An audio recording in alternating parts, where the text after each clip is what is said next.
तो एपिसोड की स्टार्टिंग में दिखाया जाता है कि सू यंग एंसेस्टर यू के सामने खड़ा बोल रहा होता है, तो मुझे बताओ आखिर तुम किस तरह मरना पसंद करोगे।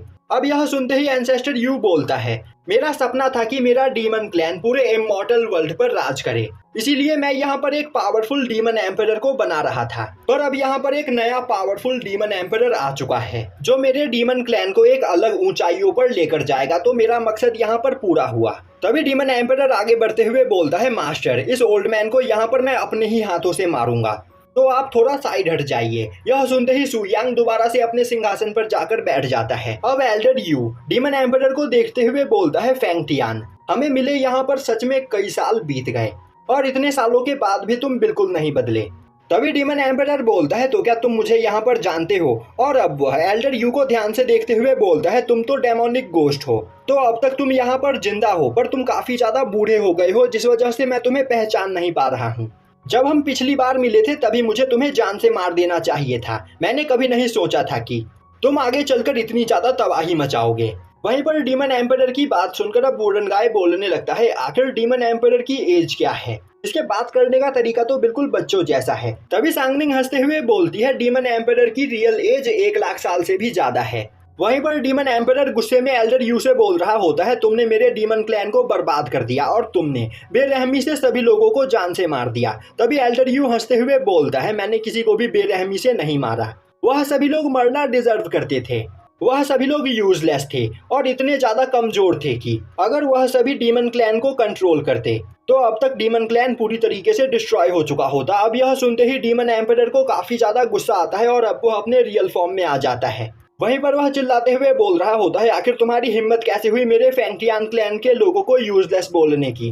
तभी एल्डर यू बोलता है, वह सभी लोग सच में यूजलेस थे, वह तुम्हारे बनाए गए पुराने रूल्स को फॉलो कर रहे थे, जिन रूल्स को फॉलो करते हुए वह इस दुनिया में सरवाइव नहीं कर पाते। इसीलिए मैंने धीरे धीरे करके उन सभी को मारना स्टार्ट किया और जिसने भी मेरे साथ हाथ मिलाया वह जिंदा रहा, बाकी सभी लोग मारे गए।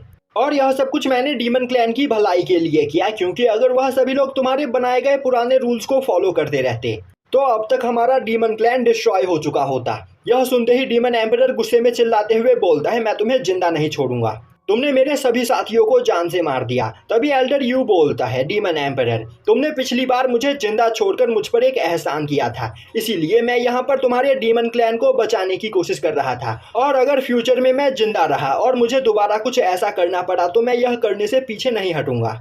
तभी डीमन एम्परर गुस्से में एक काफी खतरनाक अटैक एल्डर यू के ऊपर करता है, पर तभी क्विंसी बीच में आते हुए उस अटैक को ब्लॉक कर लेता है और बोलता है, डीमन एम्परर एल्डर यू बस यहाँ पर हमारे डीमन क्लैन को बचाने की कोशिश कर रहे थे, और तो और एल्डर यू का मेरे ऊपर बहुत ही बड़ा एहसान है, तो मैं यहाँ पर एल्डर यू को इतनी आसानी से नहीं मरने दूंगा। तभी डीमन एम्परर चिल्लाते हुए बोलता है, तो तुम यहाँ पर एल्डर यू को बचाना चाहते हो तो फिर ठीक है, इसके साथ आज तुम भी यहाँ पर मरोगे।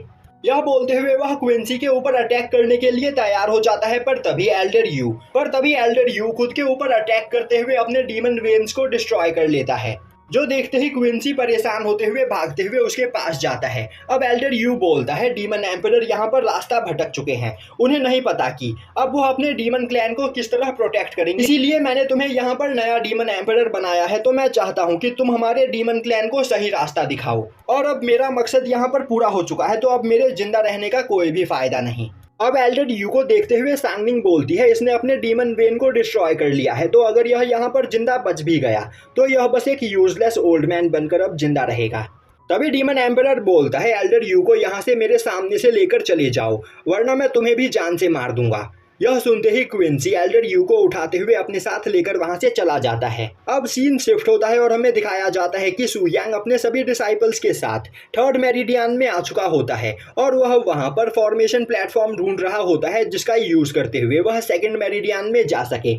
वहीं पर वह दोनों स्पाई भी उनके साथ जा रहे होते हैं। तभी चलते चलते डीमन एम्परर को अपने सामने एक फॉर्मेशन प्लेटफॉर्म दिखाई देता है और अब वह चिल्लाते हुए सभी लोगों को उसके बारे में बताता है। तभी साओ काफी तेजी से भागते हुए जाकर अपनी पावर का यूज करते हुए उस फॉर्मेशन प्लेटफॉर्म को एक्टिवेट कर देता है और अब वह खुश होते हुए बोलने लगता है, यहाँ पर मैंने अपनी पावर का यूज करते हुए इस फॉर्मेशन प्लेटफॉर्म को एक्टिवेट कर दिया, मैं सच में ऑसम हूँ।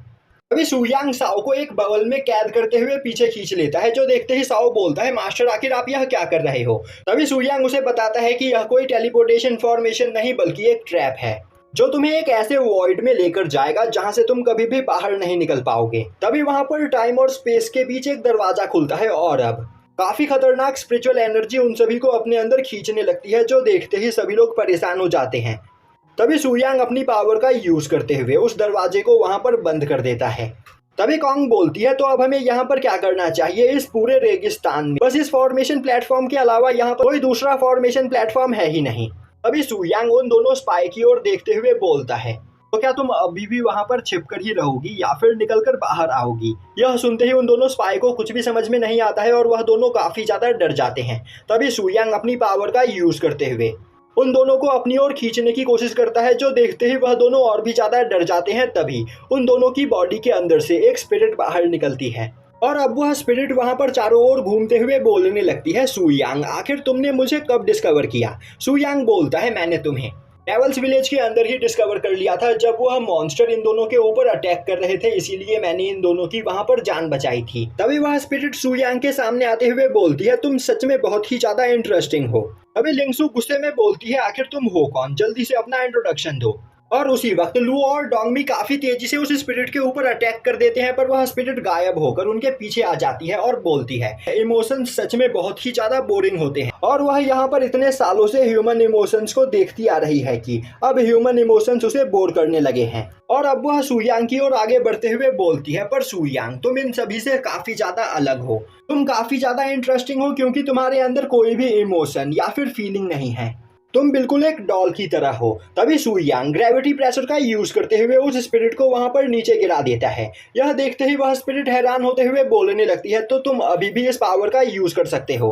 हमें मिले यहाँ पर पूरे 5 लाख साल हो चुके हैं और अब तक तो तुम्हें यहाँ पर कमजोर हो जाना चाहिए था, पर अभी भी तुम पहले की ही तरह पावरफुल हो। तभी सू यांग उसे वहां पर आजाद कर देता है। अब वह स्पिरिट बोलती है, मुझे लगा था कि सेकंड मेरिडियन में जाने के लिए सबसे पहले फेंग जाओ यहाँ पर आएगा, क्योंकि वह सुप्रीम इमॉर्टल एम्परर बन चुका है, पर यहाँ पर तुम सबसे पहले आए हो, तो आगे अब यह फाइट काफी ज्यादा इंटरेस्टिंग होने वाली है। यह बोलते हुए वह स्पिरिट सेकंड मेरिडियन में जाने वाले गेट को खोलती है और अब वह बोलती है, सू यांग गॉड्स किलिंग फेस्टिवल में तुम्हारा यहाँ पर स्वागत है। और यहीं पर यह एपिसोड खत्म हो जाता है।